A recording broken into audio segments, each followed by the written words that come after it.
ইন্ডাস্ট্রিতে আপনার ভালো বন্ধুর নাম কি? শাকিব খান। রাজকুমার সিনেমার প্রযোজক আশাদ আদনান আমাদের শাকিব খানকে অনেক ভালোবাসে, এমনকি ভালো একজন বন্ধু আমাদের শাকিব খানের আশাদ আদনান। শাকিব খান নাকি অনন্ত জলিল? শাকিব খান। মুস্তাফিকা আরো বলেছেন আশাদ আদনানকে অনন্ত জলিল না শাকিব খান ভালো বন্ধু। এক কথায় বলেছেন শাকিব খান ভালো বন্ধু। বুবলি নাকি অপু বিশ্বাস? অপু বিশ্বাস। উপস্থাপিকা আরো বলেছেন অপু বিশ্বাস না বুবলি আপনার পছন্দের। এক কথায় বলেছেন অপু বিশ্বাস। মাহিয়া মাহি নাকি তমা মির্জা? আমাদের আশাদ আদনানের পছন্দের নায়িকা হচ্ছেন মাহিয়া মাহি, তমা মির্জা না। ওয়াও। পীরা আপনি যেমনটা চেয়েছেন তেমন গান করতে পেরেছে? জি অবশ্যই।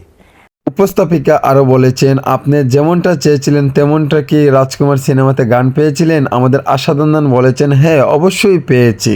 আপনি কি বদমেজাজি? না।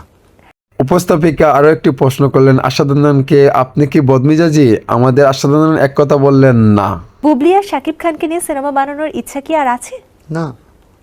উপস্থাপিকা বলছেন আশাদ আদনানকে শাকিব খান এবং বুবলির জুটি কি আপনি কাজ করবেন? উনি বললেন এক কথায় না। ইদিকা পালকে নিয়ে আর সিনেমা তৈরির পরিকল্পনা আছে? হ্যাঁ। উপস্থাপিকা আরো বলেছেন ইদিকা পালকে নিয়ে আর কি সিনেমা বানানো হবে? আশাদ আদনান বলেছেন হ্যাঁ হবে। সে স্থায়ী হতে চান? না। বিদেশে স্থায়ী হতে চান না আমাদের আশাদ আদনান। কোন সঙ্গীত শিল্পীর গান আপনার ভালো লাগে যে কোনো দেশে? কোনাল। আশাদ আদনানের খুবই পছন্দের শিল্পী কনাল। ইন্ডাস্ট্রিতে আপনার ভালো বন্ধুর নাম কি? শাকিব খান। উপস্থাপিকা আশাদ আদনানকে বলা হয়েছে ইন্ডাস্ট্রিতে আপনার ভালো বন্ধুর নাম কি? এক কথায় বলেছেন শাকিব খান। প্রিয় দর্শক, আমাদের প্রযোজক আশাদ আদনানের এই কথাগুলো আপনাদের কাছে কেমন লেগেছে আপনারা এই ভিডিওর কমেন্টে অবশ্যই আপনাদের মহামূল্যবান মতামতটি জানাবেন। সো বন্ধুরা ভালো থাকেন, সুস্থ থাকেন, আল্লাহ হাফিজ, আসসালামু আলাইকুম।